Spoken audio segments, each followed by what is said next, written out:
Hey y'all, I want to talk about this instrument and some stuff I've been working on that I think is really cool and has helped me understand how to work my way around the physicality of it. The whole thing is playing a bass part and a guitar part at the same time, and that's really interesting, and it's also really challenging. And it works. Charlie Hunter, who developed this instrument, says it works way more like a drum set than a guitar a lot of the time, because you're working out two parts at once and you're building independence with your right hand to play a continuous bass part and a continuous guitar part. Maybe not independent, interlocking perhaps. And one of the things that's been helpful to me over the last couple months is playing old, I guess original 70s funk tunes, playing the first wave of funk, late 60s, early 70s stuff. I found this thing on YouTube that was called the rarest, had a bunch of adjectives, but it was the rarest funk LPs of the 70s. And there was this one tune just called Party with an exclamation mark, which was really neat. And a bunch of other really great stuff on there if you happen to come across it. But it was basically just this. The bass line was just, and the guitar part was like a clave, so it was,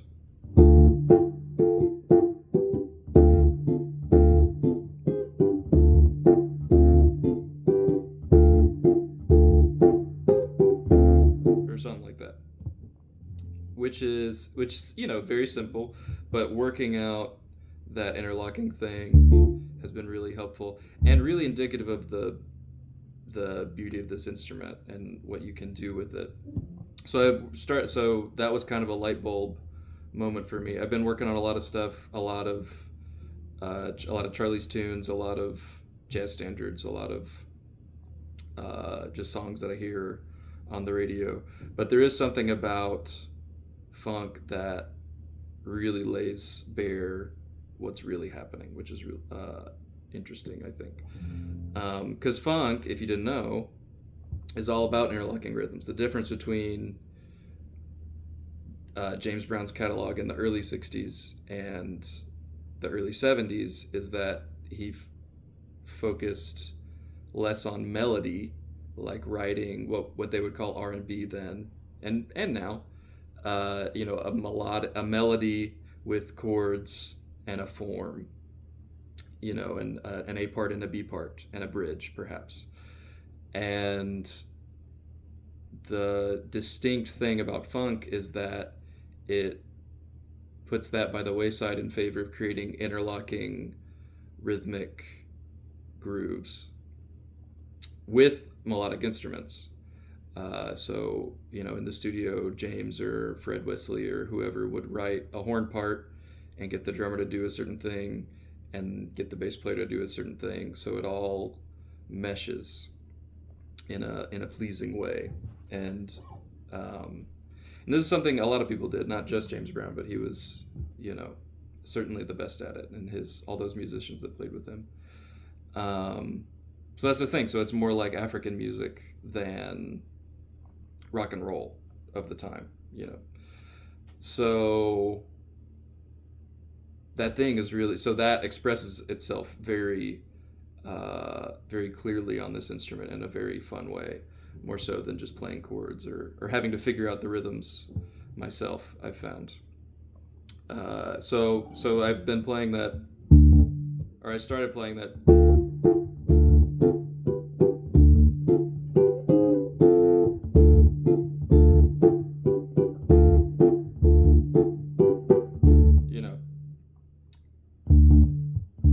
Figuring out how that works out and figuring out where the thumb and the finger are together and when they're separate from each other,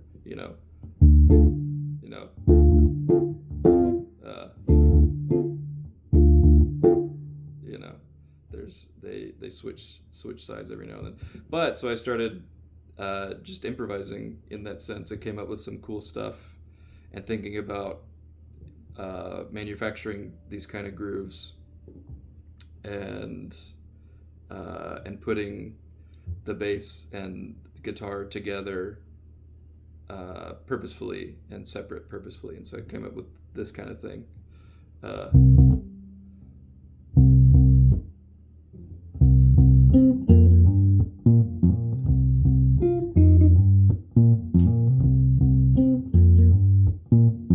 was just this originally.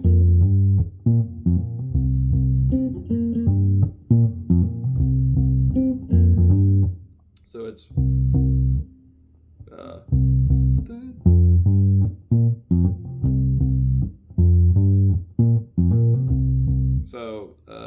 not involved bass part, but it's a more notes than one. But the guitar part is after the James Brown guitar, it's just a really simple thing. But the thing about it that's fun on this instrument is that the first note of that thing lines up with the third note of the bass part.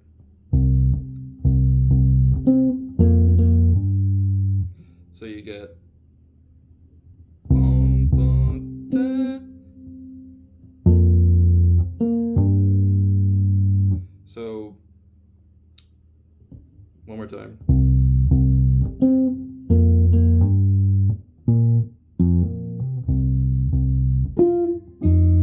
Oh, excuse me.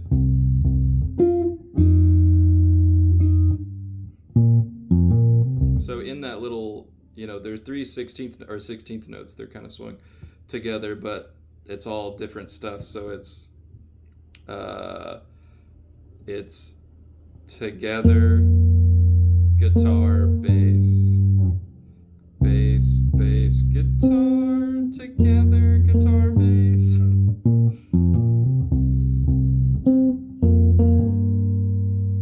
So working all that out is really fun, and may not sound like much by itself, but doing it. So the beauty of this instrument, I found, is figuring stuff out like that, and it makes me really understand tunes a lot better. If you play, it's one thing to know a guitar part and know a bass part, but to do them both at the same time is really, really fun. So I highly recommend doing all this. And so another thing,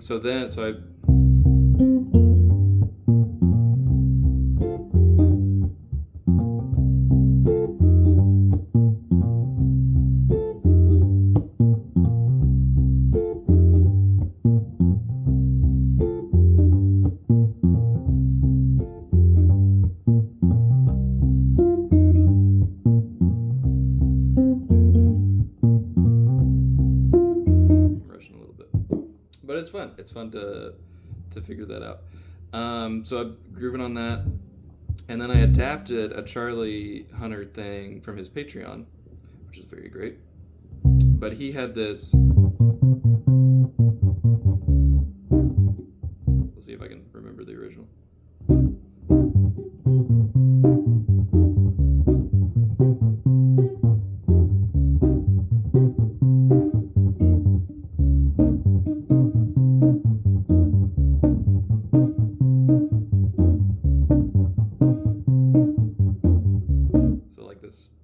Kind of 6/8, calls it fix because it's 4 and 6 at the same time, but the guitar part just on the 1 and a groovy,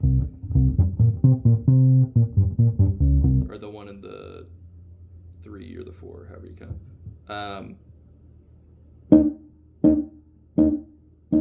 So I thought that was cool, and then he kind of did this demonstration with it, I believe, on this group, but you're changing the feel around.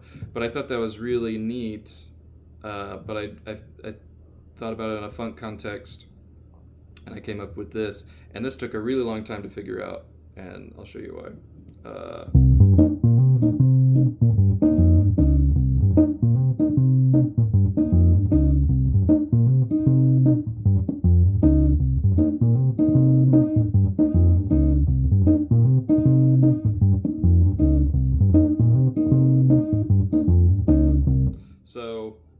Same bass line essentially.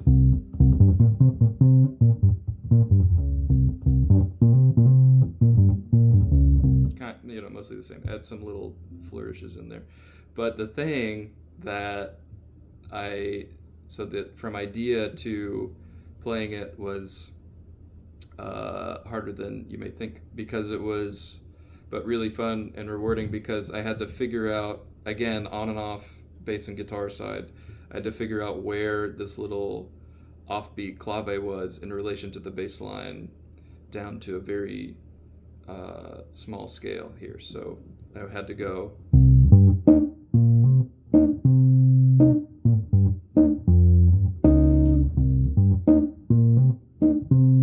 very, very, anyways, but that's, here it is.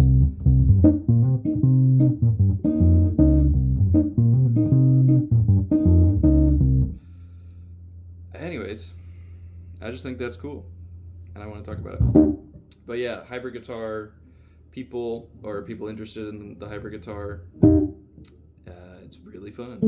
It's fun to play, and funk tunes have been what I've been digging on lately, and it works.